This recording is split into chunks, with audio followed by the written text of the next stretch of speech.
You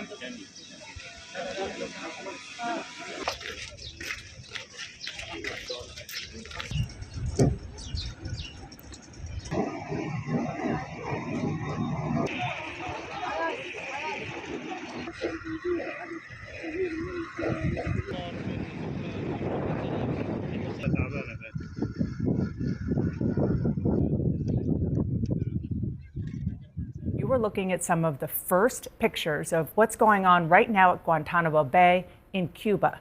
Tents are going up and more migrants are transported to the base this weekend, and they are going to continue to do so. You and the president have said repeatedly that the worst of the worst will be held at Guantanamo. There are a few dozen people there already. I believe they're right now being held in cells formerly used to house terror suspects. So can you give more specifics about who's there right now, what crimes have they committed, and how long you're going to detain them? So there are several planes that have transported individuals to the base, and they are in the system and the facilities that, a lot of our worst terrorist criminals have been incarcerated for many years. These individuals are the worst of the worst that we pulled off of our streets. Who are they? Murderers, rapists. So when I was there, I was able to watch one of the flights landing and them unload about 15 different of these criminals. Those were mainly child pedophiles, those that were out there trafficking children, trafficking drugs, and were pulled off of our streets and put at this facility.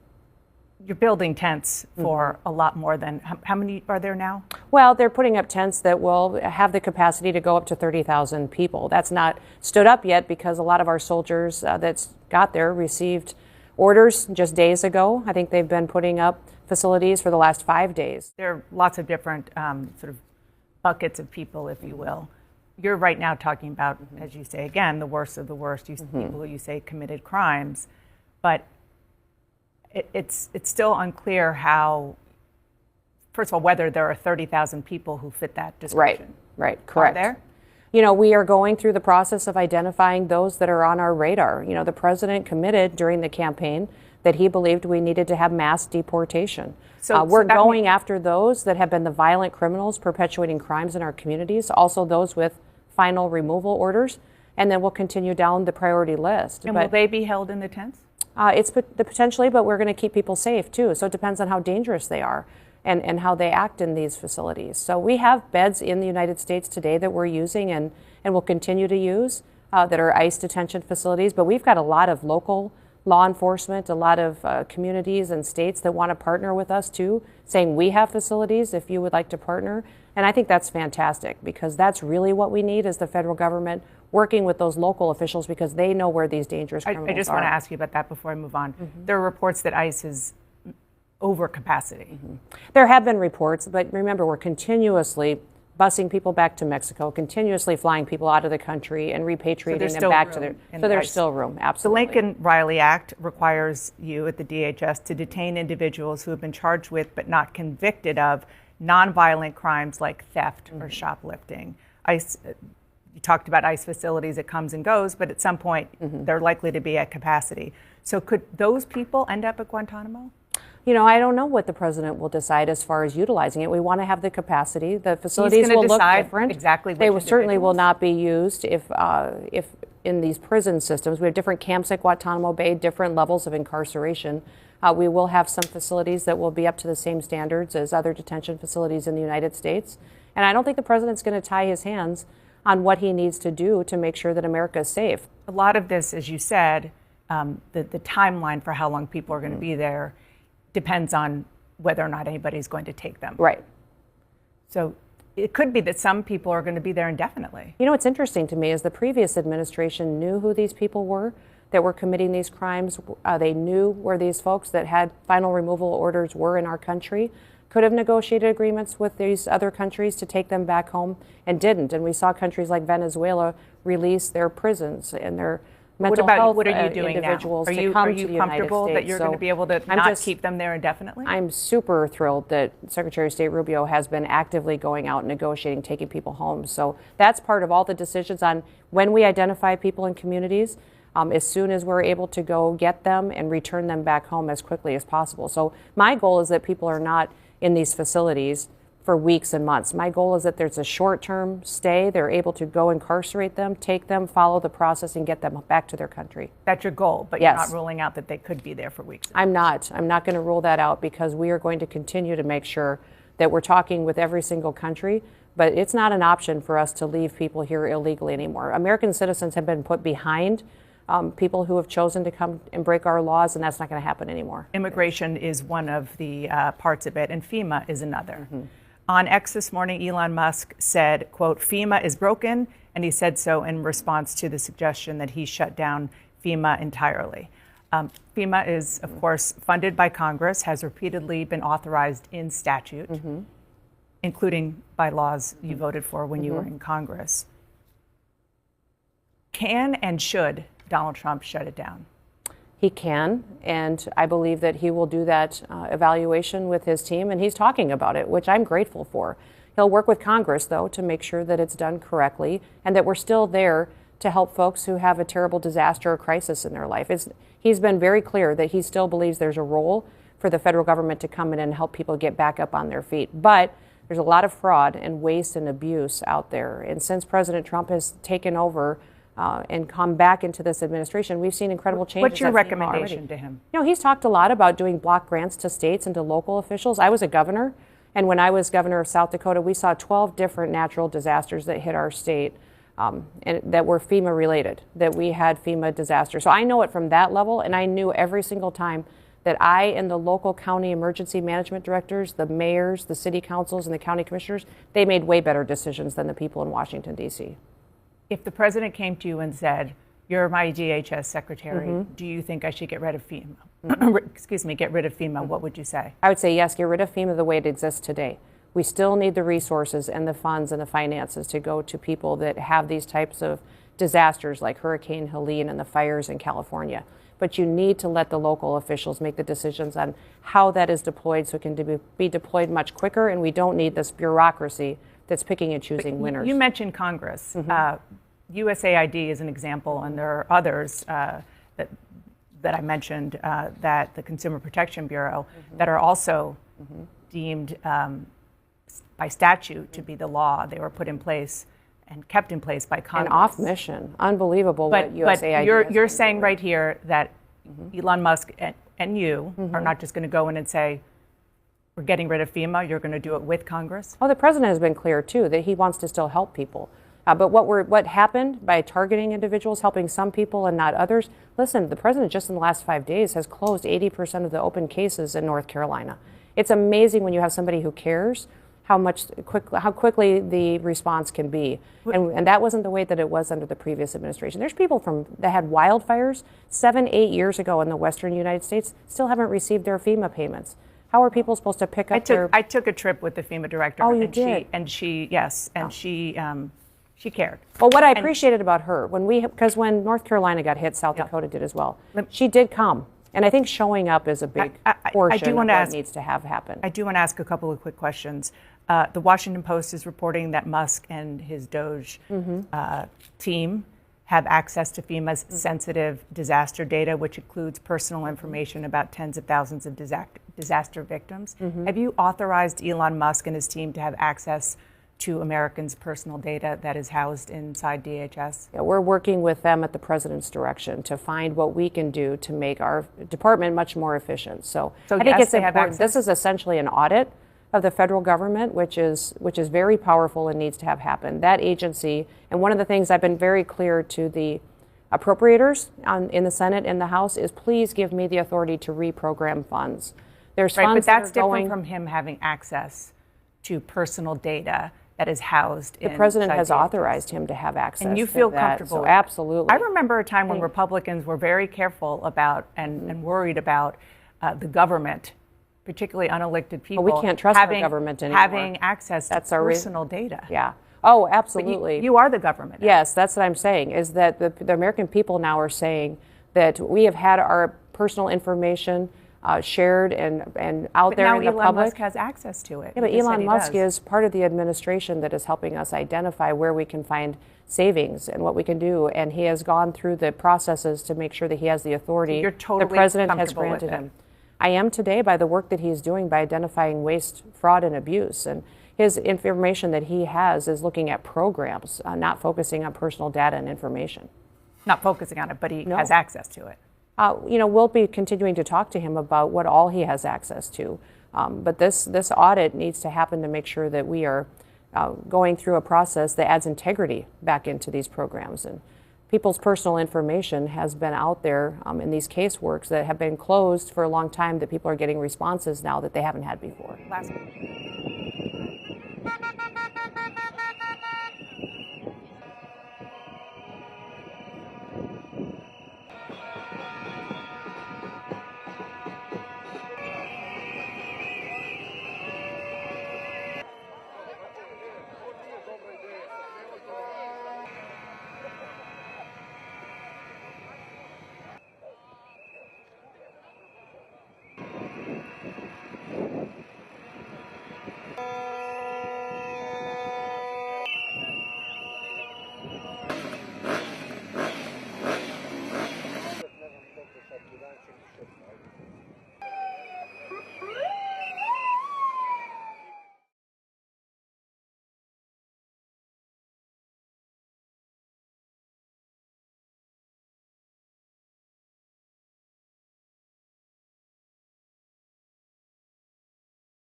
Slowly.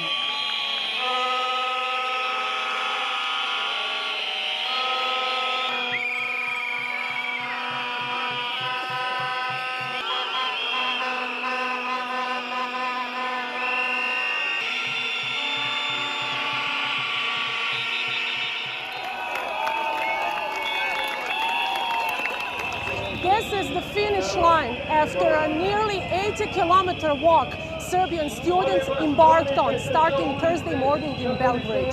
The march is the culmination of nearly 2 months of protests that students have been holding across the country.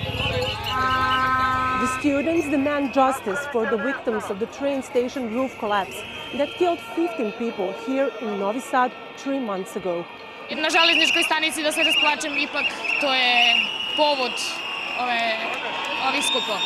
Pa pomešane su emocije, svakako osjećam bol ljudi koji su ovdje zbog te tragedije i tih 15 nastradalih ljudi, ali se osjećam i ponosno i na sebe i na svoje kolege što smo izgurali tamo.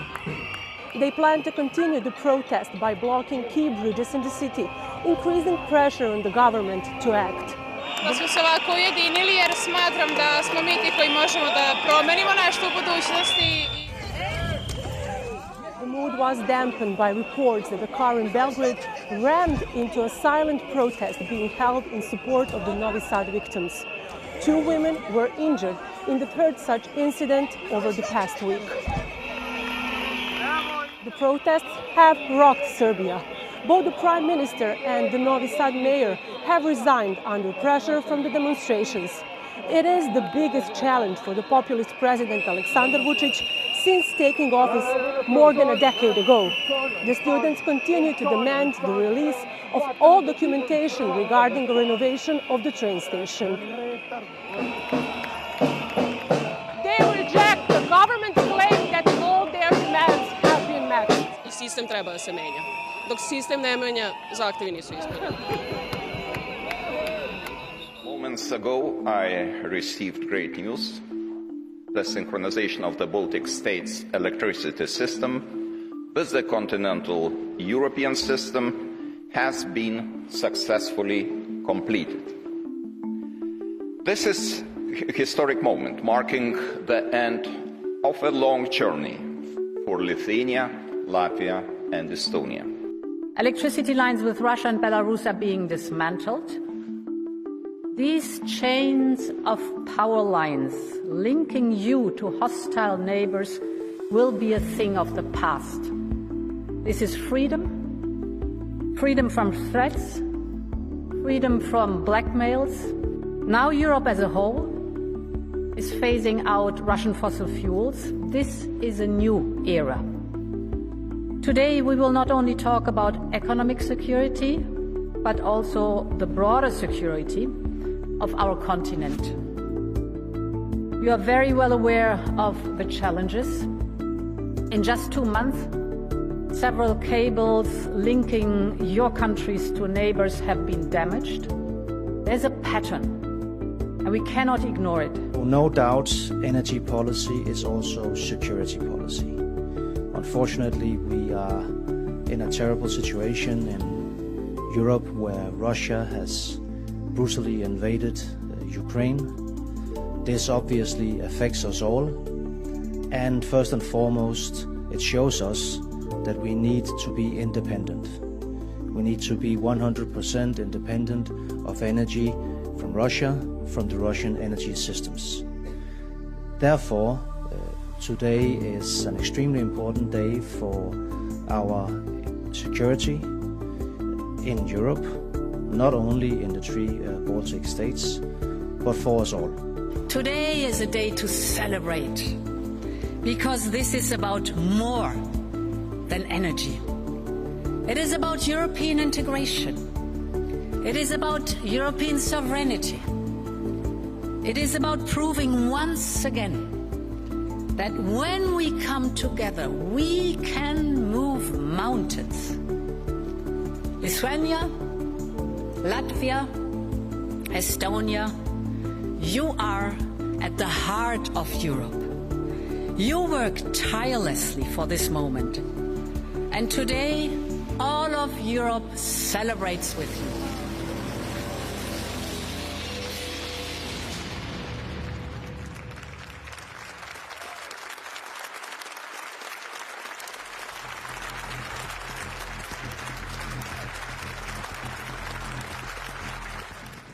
U.S. President Donald Trump's offer to take in white South Africans as refugees fleeing persecution may not spur quite the rush he anticipated.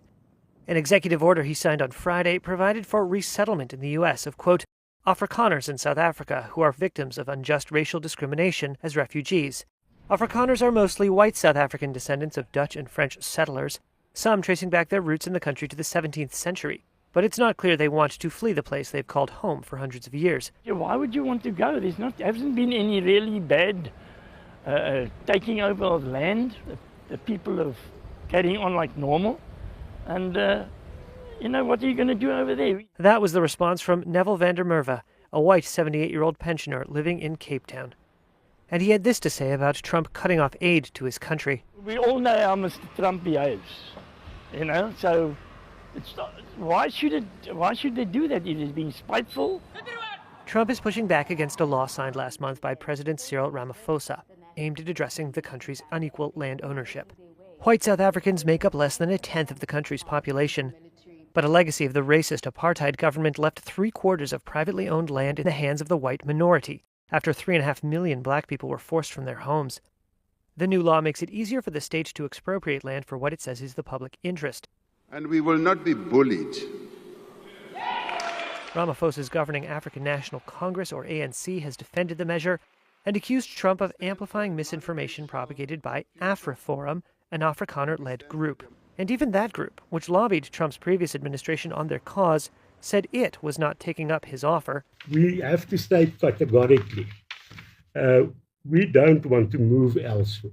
That's AfriForum CEO Callie Creel speaking on Saturday. Alongside Creel was Philip Buys, who chairs the Solidarity Trade Union, a group that says it represents 600,000 Afrikaner families. We may disagree with the ANC, but we love the country.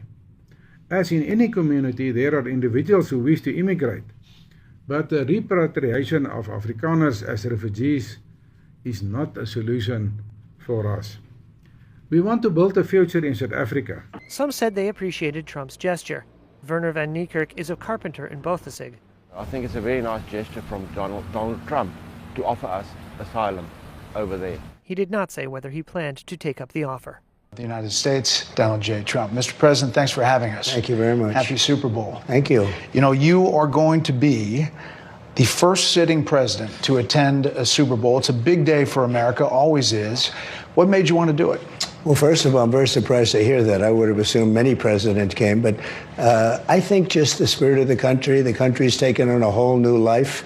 I thought it would be a good thing for the country to have the president be at the game. I mean, it's an iconic day. It's an iconic day. It's going to be a great game, two great teams, and let's see what happens.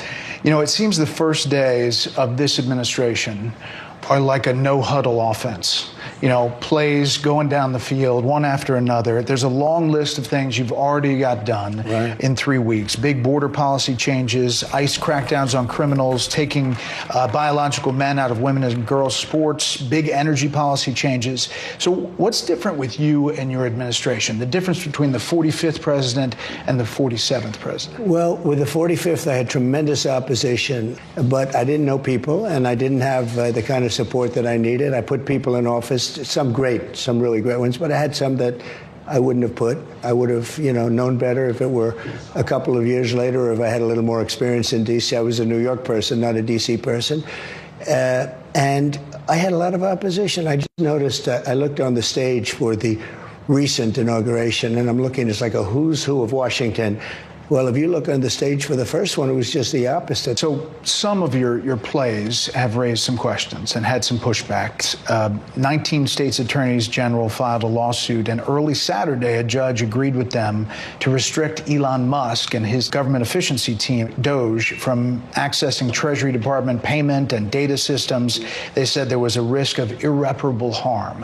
What do you make of that? And does that slow you down on what you want to do? No, I disagree with it 100%. I think it's crazy. And we have to solve the efficiency problem. We have to solve the fraud, waste, abuse, all the things that have gone in the government. You take a look at the USAID, the kind of fraud in there, and you where found the money's going. things. Well, we're talking about hundreds of millions of dollars of money that's going to places where it shouldn't be going, where if I read a list, you'd say this is ridiculous, and you've read the same lists, and there are many that you haven't even seen. It's crazy. It's a big scam. Now, there's some good money, and we can do that through any one of a number. I think I'd rather give it to Marco Rubio over at the State Department. Let him take care of the few good ones. So I don't know if it's kickbacks or what's going on, but the people, look, I ran on this, and the people want me to find it.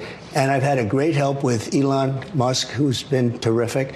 Bottom line, you say you trust him. Trust Elon? Oh, he's not gaining anything. In fact, I wonder how he can devote the time to it. He's so into it.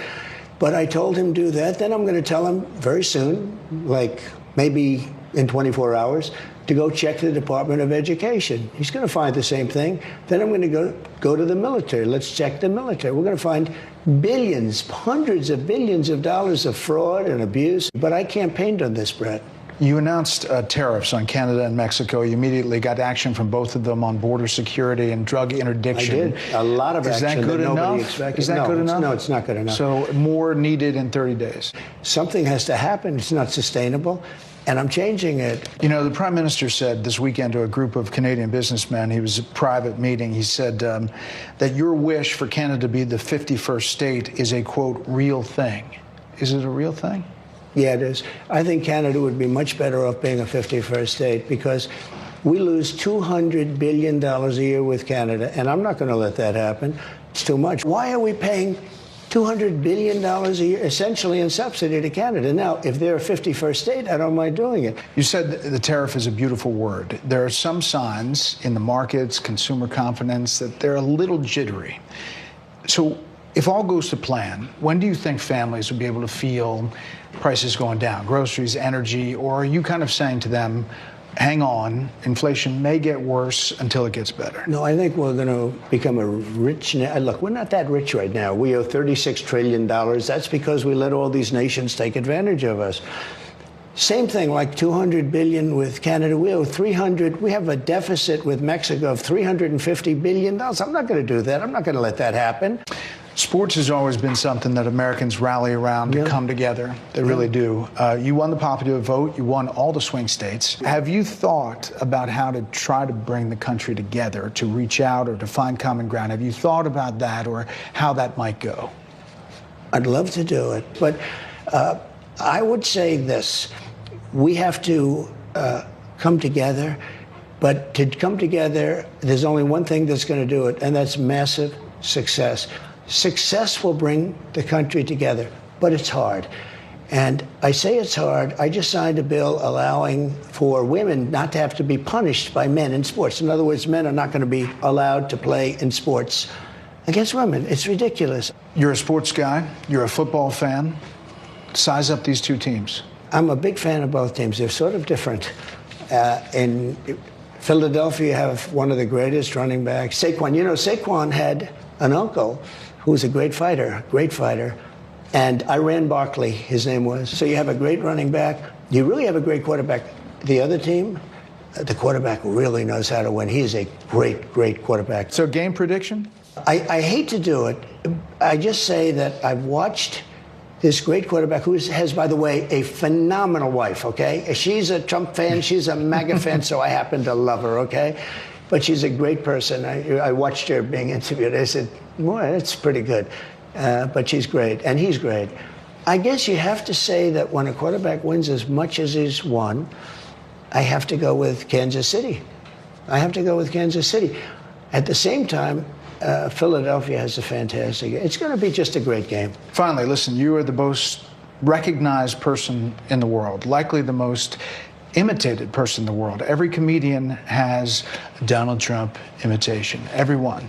But now you have UFC fighters winning fights, NFL players doing the Trump dance. Yeah. Did you ever think that was going to be a thing? No, I didn't. I mean, we do these rallies. They've always been great, but they got really great. And it's just, I don't know what it is. I try and walk off sometimes without dancing, and I can't. I have to dance because it's just got something special about it. Mr. President, thanks for the time. Thank you very much. Enjoy the game. You can see the rest of the interview on a host of other topics on Special Report Monday on Fox News Channel. In the meantime, we'll send it back to our Fox team in New Orleans after a short break to the kickoff of Super Bowl 59.